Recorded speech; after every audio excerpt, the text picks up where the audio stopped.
चंद्रशेखर को 26 नवंबर की रैली से पहले मिली धमकी। ब्लैक कमांडो ने चारों तरफ से घेरा। भीम आर्मी का तगड़ा मास्टर प्लान तैयार। 3 लेयर में मिलेगी चंद्रशेखर को सिक्योरिटी। चंद्रशेखर आजाद की 26 नवंबर वाली रैली अब सिर्फ एक राजनीतिक कार्यक्रम नहीं रह गई है। ये एक ऐसे जनसमुद्र का रूप ले चुकी है जिसका खुमार जनता के ऊपर चढ़ चुका है। 3 मंडलों की ये रैली, लेकिन चर्चा पूरे देश में। विदेशों में रह रहे लोगों के बीच भी जबरदस्त उत्साह देखा जा रहा है। आजाद समाज पार्टी के कार्यकर्ता गांव-गांव, गली-गली घूमकर इस रैली का निमंत्रण दे चुके हैं। घर-घर दस्तक दी गई और लोगों से अपील की कि 26 नवंबर को मुजफ्फरनगर पहुंचे। पार्टी का दावा कि कम से कम 2 लाख लोग तो सिर्फ उनकी तरफ से शामिल होंगे। वहीं एक और बड़ा दावा किया गया कि 50 लाख लोग संविधान की शपथ लेंगे।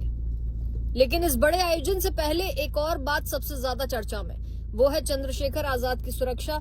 क्योंकि ये कोई साधारण रैली नहीं है। चंद्रशेखर आजाद भी कोई साधारण नेता नहीं, कई बार हमलों का शिकार हो चुके हैं। एक हमले में तो उनकी जान बाल बाल बची थी। इसीलिए इस बार भीम आर्मी किसी कीमत पर जोखिम लेने के मूड में नहीं है। खासतौर पर जब तक रोहिणी घाबरी ने भी उसी दिन रैली में आने का ऐलान कर दिया। ये अंदेशा जताया जा रहा है कि माहौल बिगाड़ने के लिए कुछ लोग इस मौके का फायदा उठा सकते हैं। रैली में घुसपैठ की कोशिश हो सकती है। हालांकि सरकार की तरफ से चंद्रशेखर आजाद को वाई कैटेगरी की सुरक्षा दी गई है, जिसमें 8 से 11 सुरक्षाकर्मी होते हैं। लेकिन उनकी पार्टी और समर्थक लंबे समय से मांग कर रहे हैं कि चंद्रशेखर को Z+ सिक्योरिटी दी जाए, क्योंकि खतरा लगातार बढ़ रहा है। मुजफ्फरनगर रैली को देखते हुए भीम आर्मी ने खुद एक खास सुरक्षा ब्लूप्रिंट तैयार किया। सूत्रों के मुताबिक चंद्रशेखर आजाद के लिए 3 लेयर सिक्योरिटी सर्किल तैयार किया गया है।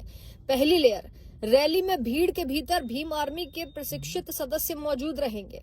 चंद्रशेखर आजाद के मंच को चारों तरफ से घेर कर रखा जाएगा। दूसरी लेयर, चंद्रशेखर आजाद के मंच को चारों तरफ से घेरने के बाद घेराबंदी में भीम आर्मी के बाउंसर शामिल होंगे। तीसरी लेयर उत्तर प्रदेश पुलिस के जिम्मे होगी। पुलिस का काम होगा कि कोई भी अनाधिकृत व्यक्ति मंच की तरफ से न बढ़ सके। भीड़ को नियंत्रित करने की जिम्मेदारी भी होगी।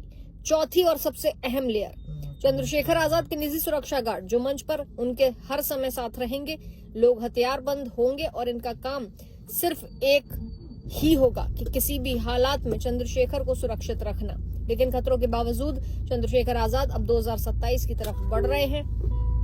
गांव-गांव जाकर बताया जा रहा है कि ये सिर्फ एक रैली नहीं, ये एक संवैधानिक अधिकार बचाने की लड़ाई है।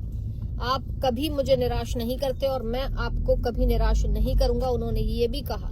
बहरहाल अब देखना ये होगा कि क्या चंद्रशेखर आजाद की सुरक्षा सरकार को बढ़ानी चाहिए या नहीं। कमेंट में अपनी राय जरूर दें।